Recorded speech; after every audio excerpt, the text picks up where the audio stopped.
So there's kind of like 5 reasons that I Yeah. think people want to pass on an expansion. And so I kind of sorted them in order. And so the Okay. first is it would take me too long to get into the game, or I've been away too long to know what the game is. Um, and this is really common in the MMORPG space as a whole. All of these reasons are um, Well, just let me, all 5 yeah. reasons are common, but we're talking in the context of WoW because it launches Monday, November Yeah. 28th. Well, I guess like my pushback on that idea, like not to say it's like completely wrong because you're right. Like that's a common any MMO you kind of hear They're that big expression. games. I would usually then ask though, like, what is your experience with MMOs? Because a part of it is the discovery of the game itself. Because MMOs changed and like every expansion has the opportunity to really just it's kind of like its own brand new game, and it does have a lot of historical content. For example, like when I see you played WoW, especially when a lot of people were just frustrated at the game, BFA, Shadowlands, you're like, I'm having the time of my freaking life because I'm going and doing all these other things that I've always wanted to do and never got around to doing it. I'm making my own fun in this Because the current world. content didn't appeal to me either. Right. Yeah. And so it's like, okay, let me go and explore that. And that's the joy of it. So it's like, whenever I hear somebody talking about like, worrying about that, it's like, okay, I think there's something for me when I always hear that fear or that kind of concern. I think there's usually for me, I always just assume there's something deeper under the level. Like, are you busy right now, or are you trying to say really like, should I leave the game that I'm currently playing for a game that I would then have to learn all over again? Because there is comfort in like, oh, in the known, right? Like, oh, I'm very comfortable in X game or X genre, but I usually see it more that it's within the genre itself, and then it's not like you're not playing an MMO, because I think that's an easy sell. If you used to play an MMO, you've been away for a little while, it can be really refreshing to come back, especially around a hype train, but if you're and they got all these bonuses, there's yeah, all these players around, like it's a really fun time to be in the community. It also is a fun time for a lot of people around the community, so it's also when you have like server queues and server crashes, so like you see all that, yeah, but like very true. that comes from server load. Yeah. So like it's too many people are liking this thing, so it's a good thing. It's just too much of a good thing. Like a crowded parking lot at a concert, right? Yeah. Like it sucks that this many people are here. It's great that this many people are supporting this thing that you care about. So the second reason, since you kind of flew through that one, is they're happy with what they're doing now. That could be another game. That could be hobbies outside of game.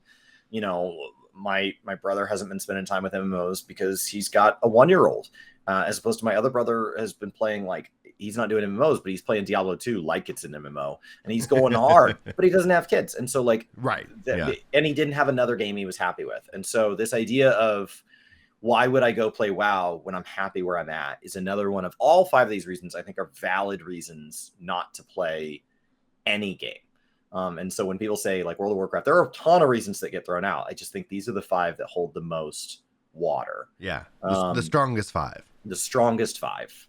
And so being happy where you are, like, that is not something to be ashamed of. That's great. That's what we're all chasing. And the problem is that feeling is fleeting. You get to where life is perfect, and then eventually you're like, oh, now I need something different again. So like, those happy moments are wonderful. And actually, I would actually more or less defend that particular viewpoint, because I would say any draw is usually a hype hook. It's that, oh, a lot of people are over here right now. Like if you're out in a crowded area, or like you go to a park and you're like, there's a lot of people for this line, no one's in this line. And you're always kind of curious about the long line. Like, what's going on over there? Like, will oh that man, make me happier will than that I am make me now? right? And then there's the risk to that. There's risk to that jump, and then all of a sudden you find yourself in queue and waiting. And so like that's where it's like I would caution that kind of person to like just wait to see how things kind of die down, because we know historically, at least over the last couple of expansions, WoW launches have been phenomenal. And it's usually what happens right after everybody kind of has that initial content serving that people get frustrated. But if people come back now and say, hey, man, this is really great, like that would be more of a time that person probably would want to like check to see if the line's moving and if they're interested in it. I don't think it's a good business plan to piss people off 8 months in, but the silver lining for us, the viewer, is that there are a lot of people like, I can't commit to another 2 years of WoW. And I would argue the last 2 expansions say you don't have to. Yeah. Like, you just play Dragonflight till it stops being fun. And the last 2 expansions did have points where for a lot of players, they stopped being fun. And that's like, while that's bad for shareholders, it's really nice for players that feel like I can't commit to an MMO. I can't give up. Last time I joined an MMO, I gave up 5 years of my life. Right. I can't do that. Well, you won't have to. Play till it's not fun and unsubscribe. The subscription can be turned on a month-to-month basis. And so when it is, that's something that like each month I get to decide you have access to. Just like maybe you subscribe to a gem or a streaming service or a delivery service, like where you get food delivered to your house or whatever. When that stops being rewarding, stop. And that doesn't mean that the past wasn't rewarding. That means you're saying the future won't be. And so if you know you like the first 90 days of an expansion, then just subscribe for 90 days. Like, there's nothing wrong with that. You can absolutely treat this like a giant, one-time event, like a big, long, 90-day long concert or convention, and go, yeah, this is when I come back. I play at the beginning of expansions. Cool. Thank you very much. I had a blast. You guys are great. I'll see you again in 2 years. And then you just peace out for the other year and 9 months until we line up and do this again. Come back at pre-patch. They have hyper leveling right now. People are leveling characters up super duper fast. And then you said somebody did it in 3 hours or something like that? That person, that's not expansion boost stuff. They did that without all that. Oh, wow. 3 hours and 21 minutes from 10 to 60.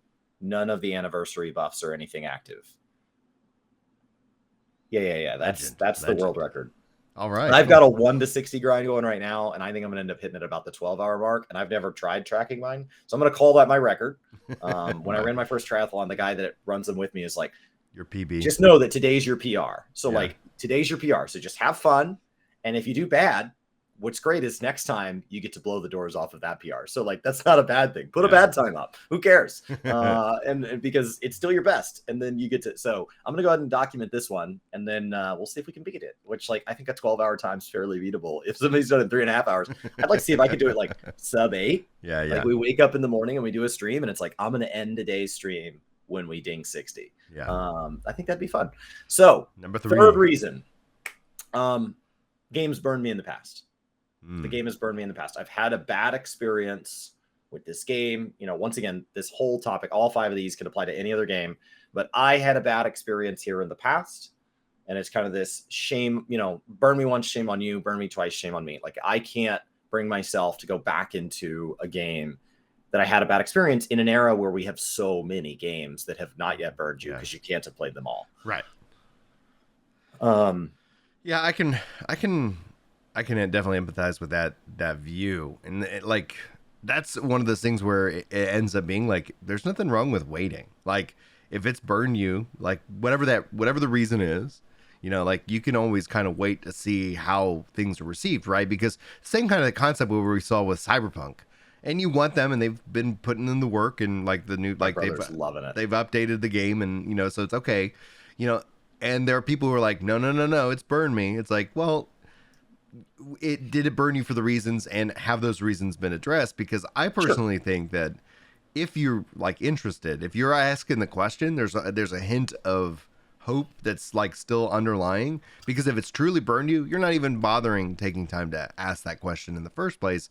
Because you're just done with it. Like you've cut it out of your life. You're not checking it on Facebook. You're not stalking it to see what they've been up to lately. Have they gotten in shape? Have they put oh man, they're looking good. I hope they're doing well. Okay, there's a thread there. And so you quit. Wow. So you quit 14 in Heaven's Word because you skipped some story and there was no ability to go back, and you thought that there was no hard mode dungeons, and that kind of sucked. And and you wanted leveling to be a little bit cleaner on alternate jobs, and somebody goes, "Oh, they've done that a long time." They've actually addressed all 3 of those, right? And then you're like, "Oh, okay, okay." But there's that sense that the person asking the question and venting that there's that thread of hope. So it's like, do you get more detailed? I'd say try to get more granular into like what was it that burned you, and see if that issue still is persisting. And it could be that launch, it could be queue times. And then like when you see some people coming in like after kind of the hype wave and just enjoying the game for the the game's sake, then maybe that's somebody who you want to get their impressions of. Like try to align yourself. Like if you're looking for like a reviewer, try to align yourself with somebody who plays similarly to you, because you'll probably get the better read. But if you're like, oh yeah, I'm going to ask the streamer who plays 7,000 hours, at launch, and I'm going to spend 3 Context hours a week. matters. Yeah, Context Well, matters. When you find a reviewer that says like, I don't really like when I pick a piece of content as my favorite and it's locked behind another one, and then they go into a game and they tell you whether or not that thing exists. You're like, oh, and yet other people are like, man, I kind of like that a game kind of gives me a tour before I commit to any one thing. Yeah. Okay, well then that reviewer's going to be complaining about something that's actually a perk to you. So I think finding a player that maybe they focus on PvP, or maybe they're into hardcore raiding, or just finding somebody. I think that's been one of the advantages of the content creator economy, is that you've ended up with a lot of voices. Now there's been a lot of downsides to that too, but that's not really we're supposed to be really biased here, so they're all great. But like it's like one of the advantages is that there's a lot of voices out there, and so you can find a voice that aligns with the way you play. And if the way you play changes, or that person changes, you can just move to another voice, as opposed to kind of having these more like establishment things where like maybe the writing quality is a little bit higher, the editing quality is a little bit higher, the presentation is a little bit higher, but you get stuck with only a handful of viewpoints. Okay, so the fourth one we've kind of addressed throughout this, and this is, I won't pick up an MMO because I already plan to quit. Like I just wouldn't. Oh yeah, it's not worth it if I leave in a month. Kind of like, is the first 100 hours of Endwalker worth it if you're not going to play 0.1 through 0.5? That's an interesting take, because then I would kind of try to gauge to what kind of MMO player they used to be in that regards, because like, are they more interested in the sandbox style or the theme park? And that becomes a challenge, because we've seen sandbox really, really struggle in terms of like sheer volume and numbers. And then my headphone unplugged. I don't know if you can still hear me, but okay, well, I'll keep talking. I'll figure out what I did. I think I kicked the cord. But in terms of that content creator community, there's an interesting aspect of that a lot of the attention is over here. And so like, for example, like I've downloaded Albion Online, but there isn't a lot of discussion, a lot of talk about that game, even though it's still receiving updates. But it's more akin to that old school sandbox, style gameplay. And so there isn't a lot of that discussion. So in a hype kind of perspective, I'd be kind of curious to dive down into that, because if you're not willing to invest a month's worth of your, like, if only a month's worth of your time is in it, and you feel already kind of having that as a discount and an expectation, I'm wondering if are you talking yourself into out of something because of like past experiences, right? Like, so I'm going to plug my headset and so I can hear Chris. You can talk. I'm sure I think that there are a lot of people that maybe don't like everything that an MMO offers, and yet all of their friends play it, or all the people that they watch online play it, or the people they hang out with in a Discord or something like that play it. And so what ends up happening is I see people like commit to an MMO because the people they care about or spend time with play MMOs. And so then when an MMO doesn't appeal to them, they're trying to somehow at that point, if the initial content offering is not good and you don't think you're going to stick around, I do ask why you're playing, because the reason is probably not the game. The reason is probably the people. And then you just have to shift your mindset. I will play games that I don't enjoy that much to play with specific people, but it helps me to know that that's why I'm doing it. Because then when the game isn't fun, then when I say, hey, we all agreed we're going to be this level, or we're going to have this piece of content unlocked when we play together on Friday, it helps me to know that I'm logging in on my own to do it, but I'm really doing it like homework. I'm doing it to play with them. So it's working on your character sheet in D&D. I've never found that part of D&D very rewarding, but I found the part of playing rewarding, and playing is better if I prep. So knowing that you're playing a game for a reason outside of the game itself can kind of cover that up for me. If I have friends that say they want to switch to a particular game on Wednesday nights, I will absolutely switch to that game. And if I find that something about those Wednesday nights is not fun because I'm not good at it, I will absolutely practice that game on weekends, but not because it's a game I picked, because it's a game that I get to share with those friends, and that's more important to me. Yeah, and that brings us to our fifth reason. And this is ethical concerns around the company and the ownership. And this one gets really hard. This is a tricky one because Save it for last. Yeah, well, it's a tricky one because it's like at some point, like, and I'm not telling people that they can't have like standards and they can't hold companies accountable. I'm not saying that, but I'm saying that it gets to be a very tricky situation in terms of that, because at some point, like somebody was saying, that they hate everything that Amazon touches, and I'm gonna use them as an example because that's what they said. And I said, you're complaining about them on their platform.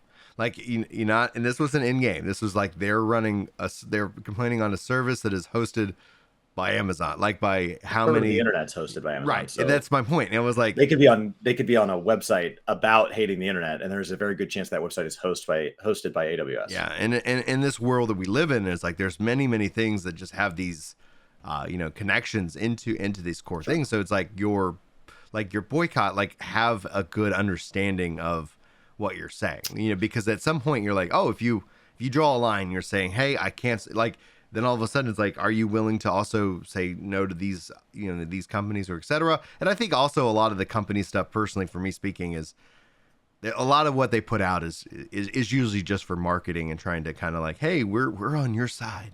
And then it's like, all right, that But then they're on a different side somewhere else in the world. Yeah, that kind of not talking about Amazon specifically, but like there are companies that have been caught in the act. There was a Twitter account that on Women's Day or whatever it was, or like companies were tweeting out like, we support this, and if a company did that and used any of those keywords, there was an account that would automatically retweet their statistics of their pay if they're a company that operates in one of those countries where pay is publicly disclosed. And it would just tweet it. And so like if you say we care about women, and then it retweets it, and it just goes and grabs your data and then just puts it in a retweet, and then turns out you are a really equitable payer, then it looks like we care about women and we back it up. Yeah. But there were some companies that were like, what the hell? Because they would tweet it and it would come out like, no, you don't. No, you don't. No, you don't. You are just absolutely virtue signaling for profit.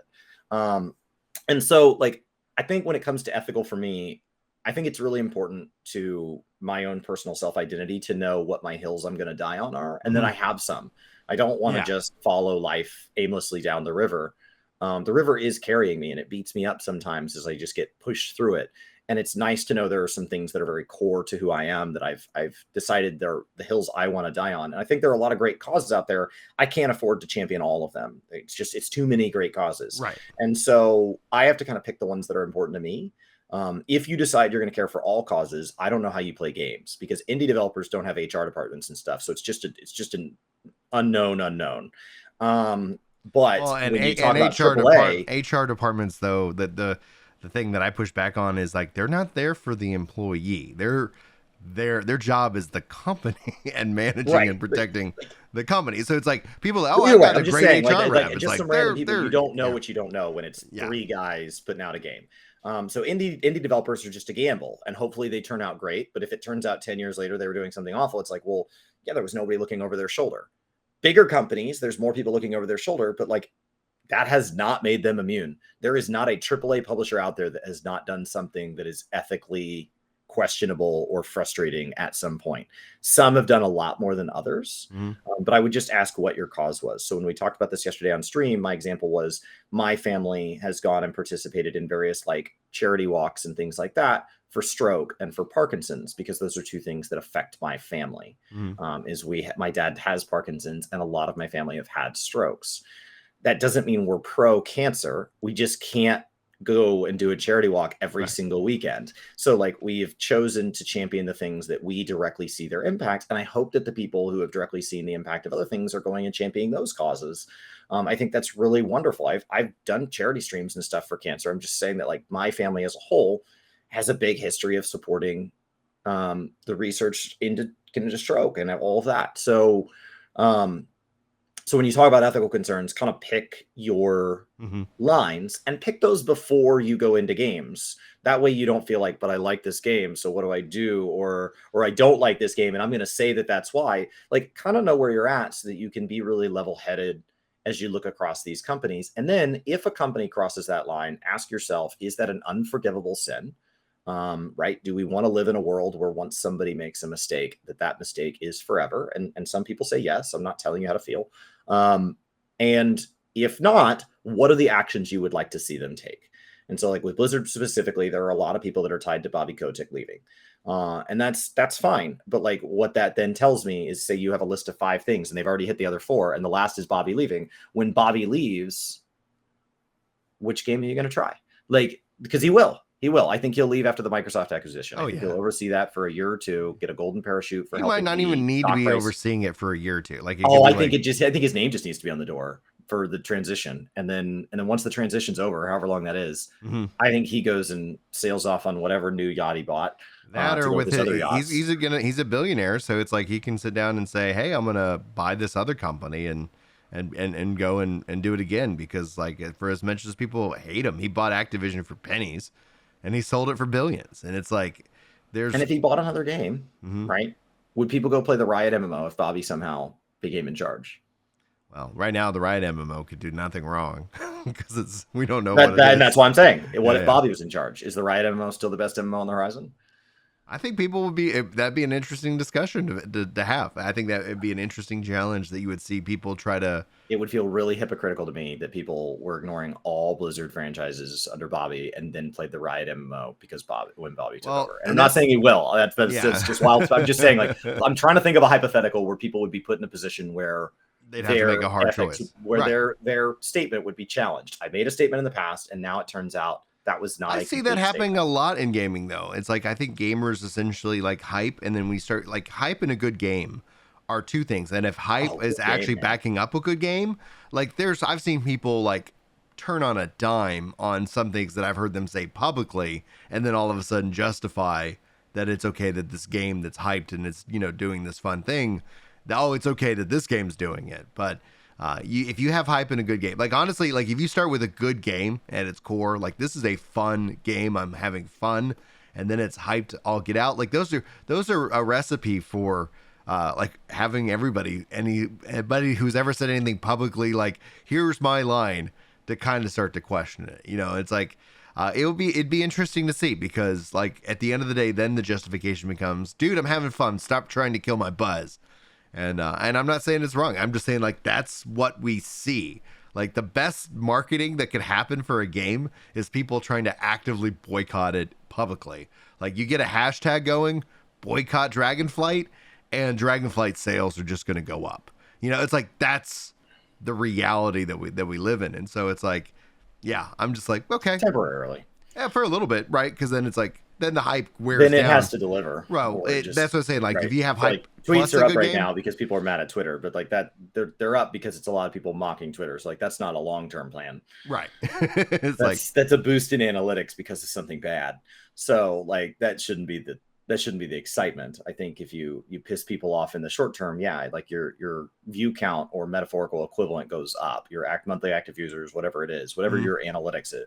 But long-term hatred can lead to people either actively actually shutting you down, or it can lead to people just being so fatigued by being around the toxicity that surrounds you that they just leave. And like that's the real death of something, is that apathy. And that's I don't the even want biggest to volume hear of about people. it anymore. Right, that's the biggest volume of people though, because like if you kind of slice up kind of the groups into a third, like the top 10%, like they're going to be your big fans and always like like Twitter for example, like and then you have the bottom, that's like your anti-fans that are the top bottom 10%, or like I want them to fail, yada yada. But then you have the 80%, like the apathy of like I can take it or leave it, like it doesn't really impact me in that regards. And so then once you start losing that group, then you actually lose the masses, in that regards. And that's when the game is afoot, is lost in that regards. So those are kind of the 5 reasons that I see people bringing up why they're not going to join me in Dragonflight. And anybody that doesn't have one of those 5, either is I just think generally not being as clear in their communication as what they're probably actually feeling. Yeah. And so they're starting to like pull together like a little bit of this reason, a little bit of that reason. It doesn't really like, I can't quite follow the line of thought. And there probably is a reason in there, and maybe it's a 6th or a 7th, or maybe it turns out that it's just one of these, and they're just their examples are a little more scattered. Or they are going to play Dragonflight. And there's a lot of people that are really excited about it. There's a lot of people who had reasons that they weren't playing Shadowlands, and those reasons have been addressed. And they've said, okay, I said if you fix these things, I'd come back, and you fixed them. Talent trees are back. There's some alt friendliness coming in. They're going back to lore that's on the core aspects in Dragons. There's been a lot of personnel changes, and the PTR has been filled with the balance of all these new talent trees was way off, and they've actually addressed a lot of it. I think they've got something like 30 or 33 of the 38 specs in a position where at least people are like, yeah, it could be better, man. Like some are like, could be better, but it seems like the vast majority of the specs are considered playable. And so you're ending up in this point where they're coming back and they're fixing some of the loot frustration. They're coming back and they're changing the way the economy works in a positive way. They're putting some effort into crafting and gathering in a way that people are excited about. There's a lot of things that I think people are excited to try. And I think people also have proven they can quit. And so the nice thing about that, the pro for that for yourself is knowing that you have the ability to quit, knowing that something doesn't have to be an addictive life sentence means that you're allowed to try something. And so it gives you permission to say, I'm going to go download. The first time I quit WoW, it felt like a big amount of burnout to get me over that threshold to actually hit the quit button, to actually uninstall and stay uninstalled. Because I've been playing from launch through mid Pandaria into like late Pandaria. That's when I quit. But when I came back in Legion and I quit because of ethical concerns during Shadowlands that have been addressed, in my opinion, I'm back. And like, what's nice is now I've quit twice. And so now I know you can quit. They're not going to get 6 months out of me while I try to like deal with this. The moment I'm done, I can just be done. I do wonder though. It's really nice to know that, because it means every month I'm there because I want to be. I do wonder though, like, because I know obviously the debate around like the gold, token in that regards, making WoW having more options to be able to, like subscribe to it, in that regards. Sure. So I do wonder like how much of the subscription model does kind of breed in that culture of feeling like because we talked with Benny from Comic Story, and like he was still subbed to Final Fantasy 11. He's like, I'm not playing it, but I'm still just kind of subbed because like that's kind of where my heart is or something like that. But when it comes down to the subscription model, like how much of that to get like your value, your time had to lead to you getting burned out, so that you were like, okay, I can actually turn this subscription off right now and do that. And so the only reason I'm kind of bringing this up is kind of as my final thought is that an MMO, people have been kind of talking about it in our Discord, Embers Adrift, it recently came out. And it's kind of apparently like an old school MMO. It's got a subscription model. It's launching as a paid boxed, cost with the subscription. And a lot of people are questioning, like, is this even going to work, etc. And I don't know. Like, I haven't picked it up. I haven't, looked in too much into it. But it's like, oh, that's unique. We've seen like they try to do Mortal Online 2 with the subscription. Last update I heard from the community was that they have yet to turn on the subscription because they're having so many different issues. And so I just go, like it's interesting to see here in 2022 a new MMO launching with the sub model, and I'm wondering if that era has come and gone, or like if my question to you is like if WoW, if we're at the Blizzard devs were ever going to be like, hey, we're making a brand new MMORPG, do they launch that MMORPG with a subscription? What do you think? I think launching with a subscription is going to be really hard, especially if you're not tied to an existing IP. So if you can be the Ninja Turtles MMO, maybe you can overcome that. Mm-hmm. But if you have no nostalgia, then it starts to be like, well, how do we trust you? So the Riot MMO is trusted to release content. And so they have that advantage in their corner. So then it's, okay, who's on your team that's bringing enough credence to tell me that you're worth investing in? Because what a subscription MMO tells me is that it's going to be box cost plus. And so I have to constantly work into my brain, how much money have I given you and how much entertainment have you given me? And like the numbers are so far in my favor on World of Warcraft and Final Fantasy, it's not a big deal. Yeah. But there is a backlog of trust there to know that into Dragonflight, like I know the expansion is going to launch. I know that the servers are going to stay up. I know there's going to be a ton of content that is already of types I know I enjoy. So like it's really easy to trust them. And that's why if you ever look at my account, I have a lot of collector's editions in like sequels and like the 3rd game, the 5th game, the 10th game but I don't have any collector's editions in the first ever of a game because I don't understand that. For me personally, I buy collector's editions to say, I love supporting this developer and they're giving me something a little extra for supporting them and saying, keep going. It's much easier for me to champion something after it's already shown me that it can do the thing it said it's going to do. Yeah. So when you're saying these subscription MMOs, Ash is going to have the same problem. So like this whole topic this morning is like, let's pick a game, but like, let's talk about industry wide. Launching with box cost plus subscription, I think, is a really hard model today because you have to establish trust very, very, very quickly and constantly. Like, because at some point, if you go, if you did what WoW did with Shadowlands and go 8 months, whatever that time frame was, without a big content drop in a brand new MMO that's got a sub, like people have already turned that sub as opposed off, to point one was a living season, more battle pass type yeah, mentality, then you would just purchase the 0.1 whenever it got here. And it'd be a bummer that it was a year, but it was a year. And even if the box cost had some DLC to it, so it's like, we're going to give you 4 of the zones, but the last zones are a little bit extra. The collector's edition will get you all. That helps me understand, like, okay, well, I'll buy the initial game at $100 so that I get access to all the zones. But they're saying that that's supposed to be the equivalent of a WoW expansion. And like $100 for a WoW expansion is still a bargain if you didn't have to pay a subscription, because we can have that first patch cycle for many, many months. So I don't know. Interesting. It's interesting. Best of luck. Yeah. Best of luck. Good luck. Like, more MMOs is better. I'm not the person that struggles if they fail. So like, best of luck. Yeah, I was like, they didn't ask me for seed money. For the same reason. They didn't ask I'm me rooting for Ashes, but like, I don't get hurt if Ashes fails. Right. I have not yet given them a single dollar. I think overall for the genre, there is a weakening of it, because my concern for the health of the genre itself is that if these games cannot find success, like if they cannot find and carve it out from an investing in a monetary perspective, like if you're sitting here saying, if Chris has the perfect MMO that would like really satisfy like the demands of, you know, new and old school gamers around, and he's like, okay, to get it built and get it funded, it's going to take this much money.